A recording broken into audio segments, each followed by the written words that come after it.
Бүгінгі күнді прайтелік әді аймақ шонардың тілерін, посоңдайлық культурасын қайрылапқаларына ұлы ғайық айландырылша. Андағы оқтоқ сапарылша пістің қазынады.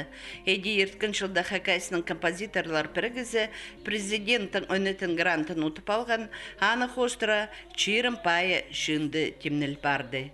Аға бұрынғы шын ұрлары, паза тақпақтары, кірпарғанар, паза пүнгі күндегі авторларының тоқыстары. Еде пукинде қоза диск сығарылған. Шындыдағы сарнарыны, ұржыларыны әдөк істіпаларға жарир. Анда Евдокия Петровна Тыгдымаевның тақпақтары бар. Аның чонның тақпақтары. Чонның сүстерінге, позымна сүстерінде шоқысқын. Хакайсының композиторлар біргіздің кнезі, чон артизі Герман Танбаев бұлық тоқышта араласқын кізлерге шерім пайын сыйға жетірше. Түрен жеріміз ері барарым, анды школаға, библиотекаға, оларға сөйлерім. Чонды қалзын, парнеме, чондық жүрзін.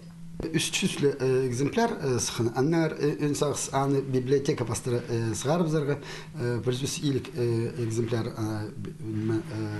Дамажаков адының библиотекасына пиріп зәрге. Олар анныңандар таратшалары. Мен алғызым шетіштен праздник. Мында араласқан бұл немені темнен. Мұны темнендер писательдер, композиторлар паразгізінің араласшылары.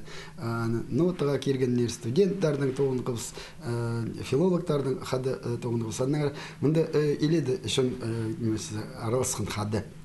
Амды пуналшындыға кірпарған сарын ұрларыны, тақпақтарыны, полғана көк школасында, культура ордаларында, паза олаңайда, шаяшы көгінлі кіздерге үйгірініп, толтыртырырға шарир болар. Анзы тізің пістің шоның кейбірлі культурасын оламоқ алғыдарға оңдай берір.